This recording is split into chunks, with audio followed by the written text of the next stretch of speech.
What is going on, everybody? Welcome back to the channel and welcome back to another video. As you guys can see here in the shop, we have a 2015 Volkswagen Jetta here. Now, this car actually doesn't really have a lot to do with the actual video that we're going to be making today. This just happened to be the car that I had, but the video we're going to be making is what to look for when buying a used car, specifically a used Volkswagen, but this is going to apply to a more general sense overall as to what to look for when you're looking to purchase a used car that you may not know very much about, and what to really pay attention to so that you don't get scammed or screwed when you're going to buy something, or really just know what you're buying. Maybe you may know you're buying a project or know that the vehicle has issues, but really the things that are to pay attention to when you're looking to buy a used vehicle. Now, here are my gigantic post-it note I have here. I've gone ahead and written out the four major categories that you should look for when you're buying a used car.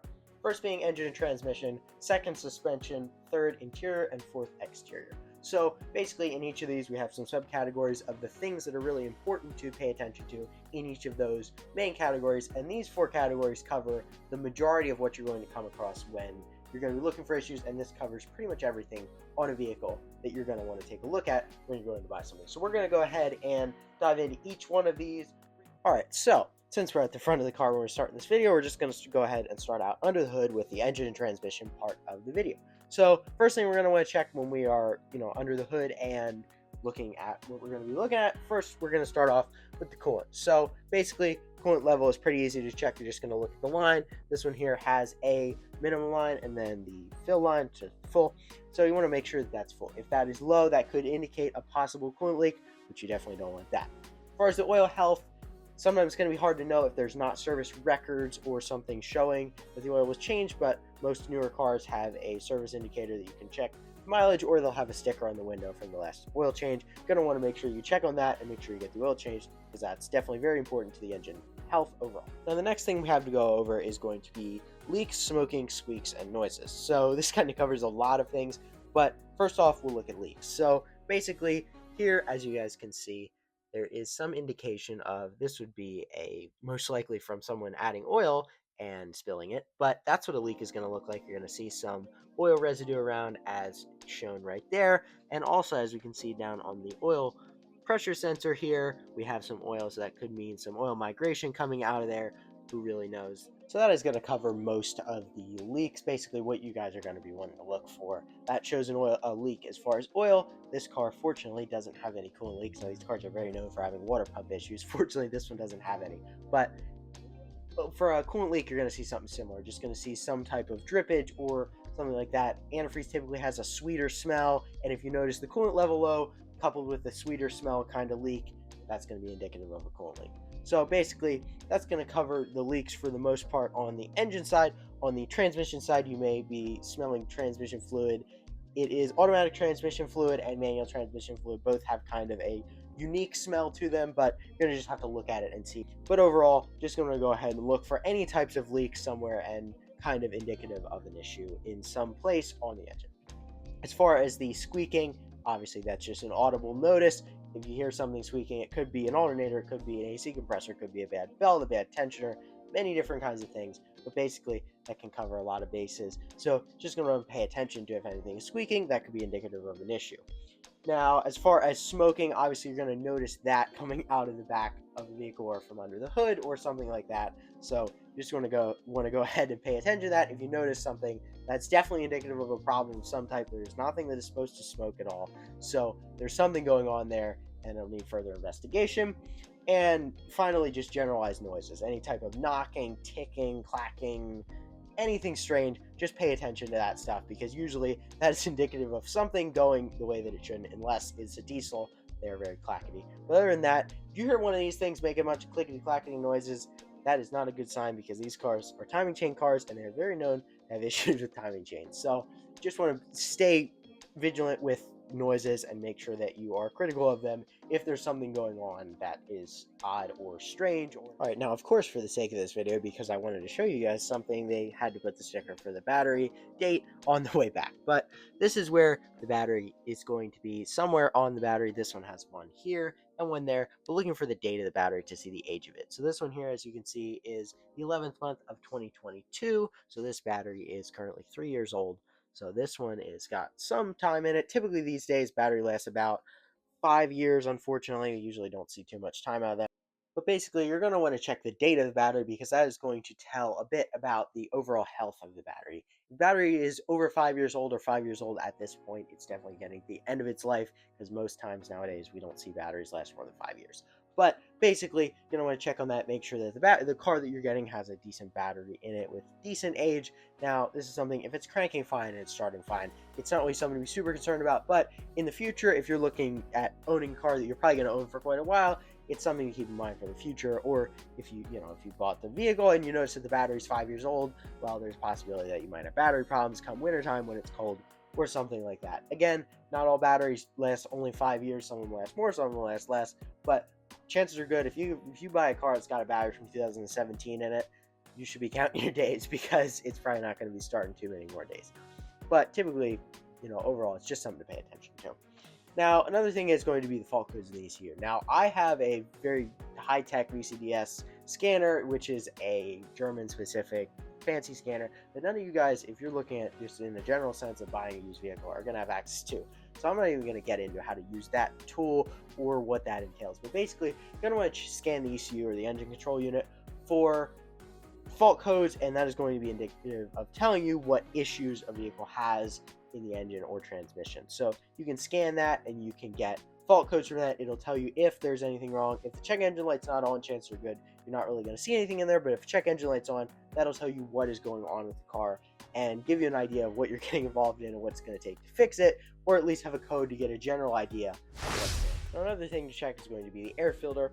So the air filter here, this is the intake tube. So typically you're going to see an intake tube somewhere or something of that nature, and then you're going to see a box or cartridge or something like that. Now this box here is going to be the air box, and inside of this, if you remove the screws along the edge, you're going to be able to reveal that. Now this air filter, I happen to know, is brand new, but if you go ahead and take that apart, you can check on the air filter. That's definitely something to pay attention to. Another thing to look at is going to be the pollen filter. In a lot of cars, the pollen filter can be found underneath this rain tray or cowl. Some of them are found underneath the glove box. Basically, that is going to be the filter for the air that comes in from the outdoors to your blower motor to run your air conditioning and heat.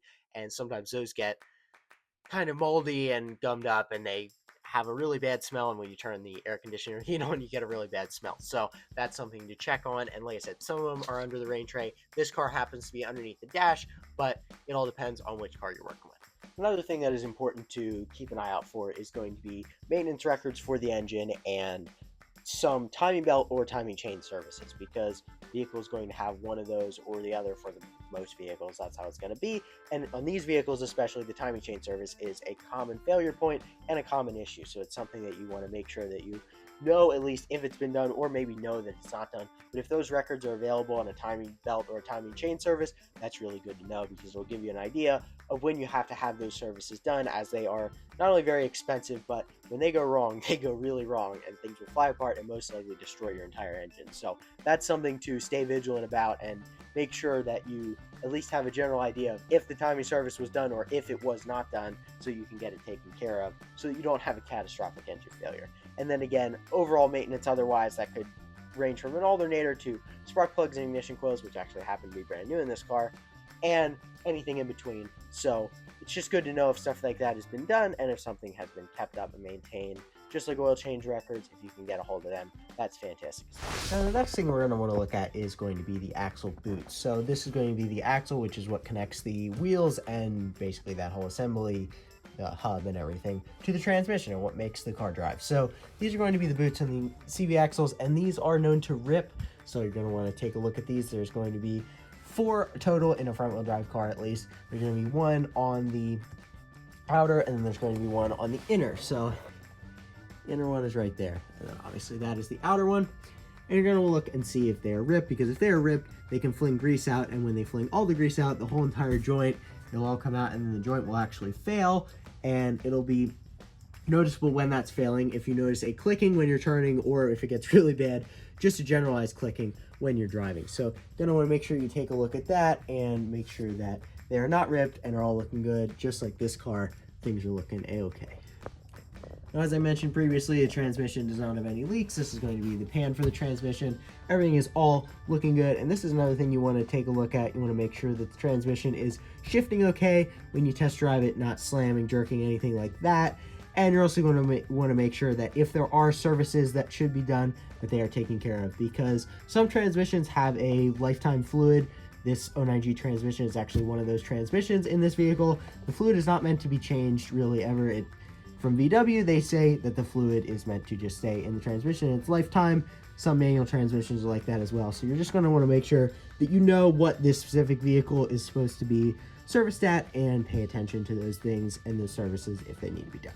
All right, so jacking the car up here actually is a perfect segue into the next topic and the next part of this, which is going to be the suspension. So we're going to go ahead and start out with the outmost part, which is the wheels and tires. So first off, you're going to want to look at the tires. Tires are a very big thing, and tires are very expensive. Now, this specific car actually has very good condition Continentals on it because I actually put them on, because the wheels that came on this car, not only were they a little bit beat up, and they were a little bit smaller. These are 17s. What came on this car was 16s. But these also have really nice Continental tires that I put on. So these are all looking good, and definitely going to want to pay attention to the overall condition of the tires. So it's important to look at the outer sidewall to see if there's cracking, inside the tires. And you're going to want to go ahead and look at the date code on the tires, which is going to be found on the sidewall on this specific tire. It's typically going to be in a circle outline. This specific car, it is shown here, and it shows that these were manufactured on the 38th week of 2021. So these tires are 4 years old, but they're in very good shape, and these are also very high quality tires. So gonna make sure you take a look at the tires. It's a very big thing, very important, and tires make a huge difference in how a vehicle drives and overall safety of the vehicle, really. If you're rolling around up bald tires, things are not good. So the next topic here is going to be the brakes. So this is going to be your brake rotor, this is your brake caliper, and then your brake pads are in right here and right there. So it is very important to pay attention to the brakes for sure, because these bad boys aren't working right, you're not stopping and you're going into a tree. So you're going to want to make sure you pay very attention to these. Now, we're going to start off talking about the rotor. So it's important to look at the rotor and see if there's a groove here. Now this, if you can run your finger smooth across there or relatively smooth across, it's not grooved, which typically indicates that the rotors are decent. Now if you notice a kind of shuddering or shaking when you're coming to a stop, that's going to be indicative of warped rotors, and you're going to need to get them replaced. That is a somewhat common issue. So when you test drive it, you're going to want to pay attention to that. But these rotors look okay. They could definitely use to be replaced, but they aren't super rigid and they don't shake. There is a slight shake at really high speeds when you go to slow down, but overall not bad. So these are going to be good for now. Now the next thing is going to be the brake pads. They're right there, as you guys can see here. Plenty of overall life left in these brake pads. As you can see, there's a lot of material left on the pads. That is something to look for, because if the material that I just showed you guys is worn the whole way down, that means that your brake pads are worn out. You're going to need to get them replaced.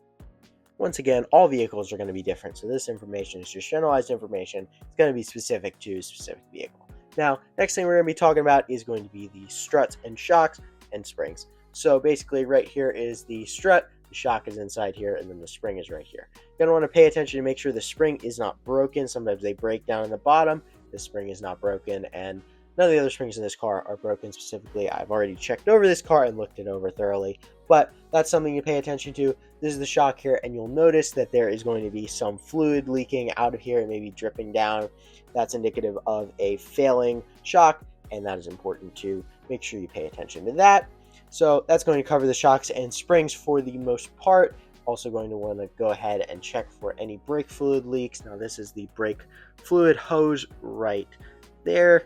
So if there's any leaks coming from there, that's again bad news, and it's going to send you into a tree. So don't want to do that. On Volkswagen specifically, this right here is called the sway bar link. This connects the sway bar to the shock, and these bushings are very known to wear out. There's one here and there's one on the bottom. These are very known to wear out, and when you go over bumps, it makes this really, really obnoxious and loud rattling noise, and that is something that can be an issue. So you're going to pay attention to that, and really any other generalized bushings here. So there's going to be one on the end of the tie rod that controls the steering of the vehicle. There's a ball joint underneath here. That is what connects your whole entire spindle assembly to the control arm, and that also can fail. So you're definitely going to want to go ahead and take a look at that, make sure that stuff is all good. And really, in an overall general sense, you're going to want to just check over everything and make sure that no bushings look to be worn out. Again, going to be different in every vehicle, but any rubber bushings in the suspension, you're going to want to take a look at and see if it's ripped, cracked, or you're noticing any play anywhere in anything, noticing some different things in the steering when you're going to turn, and maybe it's suggesting you turn one way, it turns the other way. That could be indicative of a bad alignment if it's pulling over to the side of the road. There's a lot of things to look at, but when you're taking a look underneath the vehicle, just looking at any blown out bushings or anything that looks to be worn out rubber could cause an issue and could be a safety hazard. Now, another thing to keep in mind is going to be wheel bearings and the ABS brakes. So the ABS brakes, there's a lot of things that can go wrong in that system. You can have wheel speed sensors fail, you can have ABS pumps fail, you can have all sorts of things go on with the ABS system. So basically, if that ABS light is on in the dash, you're going to want to check on that. It could be something as simple as a wheel speed sensor, it could be something as major as a bad ABS pump. So that can cause a lot of issues. ABS also stands for anti-lock braking system, in case you weren't aware, and that is basically the part that is safety when you were to go and hit maybe the brakes really hard in the rain and you were to skid. It pulses the brakes and makes it more efficient for you to slow down in one of those situations. So it's important to have that whole entire system working properly, and you're going to want to pay attention to that if there is an issue of some type. So that's definitely an important thing to check out. Another thing is going to be wheel bearings. You're going to want to make sure that if you hear a growling noise, more specifically when you're turning one direction or the other, that you notice it go away. That's definitely indicative of a bad wheel bearing, and it's really just kind of like a loud groaning noise. And you'll notice it go away when you turn one way, and it may get worse when you turn the other way. So that's going to be indicative of a bad wheel bearing. So that's going to be something you look into as well, because wheel bearings are really bad if they fail, because if they fully fail, you could possibly, potentially lose your wheel if things are really, really bad and it's not something that has anything else holding it on. So wheel bearings are something to not mess around with. And if you hear a groaning noise and it gets worse and worse and worse, definitely going to want to take a look at that for sure. So that's going to cover most of this stuff for the suspension. Now, obviously, again, this is going to be different for any vehicle. So it's really going to have to be specific. You're going to have to do a little bit of research on what things to look for and what the stuff is really looking like. But it's all a general sense. It's all going to look relatively the same. That stuff is somewhat universal as far as brakes go and things of that nature.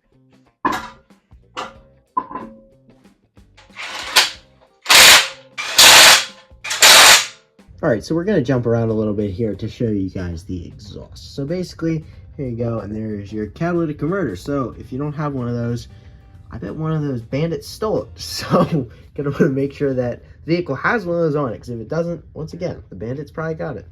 But you're going to want to go ahead and look for any exhaust leaks or any black soot around anything here, specifically around the coupler there. So that's something to keep in mind. Again, since we had it up in the air, I figured go ahead and show you guys what, the exhaust and again the catalytic converter, because sometimes people like to take those off when they sell vehicles, and that's something to look for because that'll cause you issues. All right, so we are now going to move on to the interior of the vehicle. So get in here. There's not too terribly much to talk about, but there is enough to mention it. So first off, when you get in, you just want to look at the overall general condition. Headliner can tend to be falling down in some vehicles. This one actually, fortunately, is pretty good. But just the overall cleanliness of it, it kind of speaks to how the car was taken care of, and really just the overall history of it. Now, one thing that we didn't mention, which is because I was waiting until we were in the car, was the e-brake. So you're going to want to make sure when you pull the e-brake that it's tight, which this one is pretty good. Feels good, everything seems normal, and when you go to retract it, retracts as normal, nothing weird. So everything is all good there. Now, another thing that we're going to want to look at, which is probably the most important thing, is turn the vehicle on. Now, obviously, outside of the mileage of the vehicle, which this car, as I turn it on here, you'll see, you may not have expected it. This car actually has 212,000 miles on it. So, it actually looks really good and was well taken care of, as evident to what I showed you guys as far as the condition underneath and everything you've seen so far, but everything looks really good there. Now, we also have no lights that are concerning. That light is when you push the brakes, seatbelt light, and the door open light. So nothing is very concerning there. Now, another important part is the radio, because radios can oftentimes have a lot of issues, so you're going to want to go ahead and turn that on. Just here on the radio. I can't play any music because I don't want to get in trouble for copyright reasons, but just have a talk show on here. But you can hear everything is working. Speakers sound good. They don't sound blown out. So that is a positive. And again, these radios can have issues. So you want to make sure that that is working well. Another thing is going to be the climate control. So we'll turn the ignition on here. And you want to go ahead and make sure, obviously with the engine running, let it warm up and let the AC come on. Obviously you guys can't feel the AC through the screen, so basically that is going to be something that this car is not very happy with me for having ignition on. I guess we'll start it. But basically you're going to want to go ahead and check, make sure all this is working, make sure blower motor works, make sure that the air conditioning, when you push the air conditioning and turn it to cold, the air conditioning turns on. This is the recirculation, make sure that that works, make sure that the rear defrost works and everything like that. And then obviously the heated seats, make sure those work on either of them as well. And then this is just the way to control your direction of how your hot or cold air is going. Sometimes the glove box can also be broken. These cars don't really have glove box issues, but you want to make sure that the latch works properly, that it opens and closes right. And again, just the overall general condition of it and how everything is looking. One other thing that's important is make sure that all the windows work. So again, this car, I'm gonna have to start it because it gets very upset with me when I don't, but you don't want to make sure that you check, make sure all the windows open and close as they should. So there's that one on the other side. You get the idea. All the windows in this car work, and I know that for sure. Another thing is, in this car has the power mirrors, so make sure the power mirror switch, when you turn that it operates the mirrors as it's supposed to. Another thing to check as far as the interior goes is the seat belts. If a car was in an accident, sometimes seat belts don't work properly. Now, an airbag light would be on to indicate that, but you want to make sure when you pull that, seat belt retracts itself and it comes back to its straight position. That makes sure that they are all functioning properly and working well. Another thing that's important is going to be the door locks. You're going to want to make sure that the doors lock and unlock. Once again, this car, I know everything works on that, but that's also something to keep in mind and have. All right, so that's going to do it for the interior of the car. Now I'm going to move on to the exterior. Now, the first thing we're going to go ahead and look at is panel gaps, because this can indicate if a car was in an accident or had panels replaced or something like that. So we'll start off here. Basically, when I talk about a panel gap, I mean the gap between here. So you're going to want to go ahead and look at the gaps on the fenders and the body panels where they meet to see if they look out of place. So like here we can see the door, this whole entire gap looks uniform the whole entire way. We go over here, the gap once again looks pretty uniform, and then we check over here, once again looks pretty uniform. Now this car, to my knowledge, was not really in any accidents. However, it does have some body damage over here on the front corner. Someone may have hit something and popped the bumper off. So a slight dent in the fender and the bumper's a little messed up. But other than that, not too bad. This car also does have quite a bit of stone chips and stuff like that on the front. But for a car with 212,000 miles on it, that is not uncommon at all. So you just want to go ahead and give a good look around of the exterior of the vehicle for sure. And another thing to take a look at is for rust. Now, these cars aren't really very known for having any rust problems, but you're going to want to take a look on the corners, like in this general area. Sometimes they'll rust out there. Sometimes in Mark 6s, they will tend to rot out in this general area here. And then also another place to look is going to be at the bottom of the fenders in this area, the bottom of the rockers. As you see, there might, oh no, that's just dirt. Never mind. But they kind of tend to have some issues there if it's going to have any issues. But again, most don't. Another place that they can rot is in this area on the fender and really anywhere in between. Again, these are just kind of VW things, but this could go for any vehicle. So really just look into it, do some research, and learn what should be a problem or where common areas are for rust on any certain vehicle, the vehicle that you're looking for. Obviously, we're going to look at to purchase or have purchased. Obviously as well, take a look at the mirrors, make sure that nothing looks damaged with them, make sure that the whole entire glass is not broken or anything like that. So this one obviously is looking pretty good. But also another thing, as far as the trunk, make sure that that opens properly. Everything is working well there. It's all latching right. You don't have to slam it extremely hard or anything like that. That's always a pot. Another thing to have a look at is the windshield wipers. You're gonna wanna make sure that you look at the blades of that and see if they look like they're deteriorating or falling apart. These ones look pretty good overall, but that's something to keep in mind and take a look at, because it's just something that you're gonna want, and you're gonna notice it in the rain. You go turn your wipers on and they don't really clear the windshield very well. And then finally, we're gonna go ahead and have a look at the lights. So go ahead and turn the lights on, turn the four ways on, and go ahead and turn the ignition on here. And then finally, the car's not gonna like this, I'm gonna go ahead and put it into reverse and put the e-brake on. Like I said, it's gonna scream and yell, but that's okay.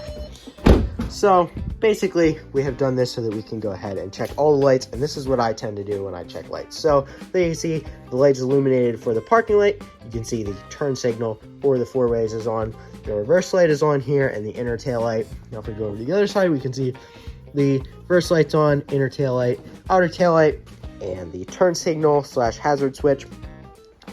We come around to the front, we can see turn signal is working there, headlight bulb is on, side marker bulb is on. We can see that our inner little bulb is on, and obviously our high beams are off. Coming around to the other headlight, main beam is on. As you can see, our little beam is on, turn signal's on, side marker's on, and now finally we'll go ahead and throw the high beams on. There you go, as you can see. Now a lot of other cars will also put a light out indicator on the dash, and that will also tell you if a light is out. This car, I happen to know, has that feature, but if not, the way that I just showed you guys is a really great way to test that and make sure that everything is working properly. Alrighty, so that is going to be a wrap on this video. I think that pretty well covers everything that is good to look for when buying a used car, and more specifically, a used Volkswagen. Now, if there's something that you guys didn't see in this video that you think that maybe I should have included or something that I overlooked, make sure to drop that down in the comments, and I'd be interested to hear maybe if there's something that I'm overlooking or something that I'm not even thinking of. That is a good thing to check over when going to buy a used car. Either way, I'm out. Hope you guys enjoyed the video and found it informative or interesting, and we'll catch you guys in the next one. Make sure to like and subscribe. Peace.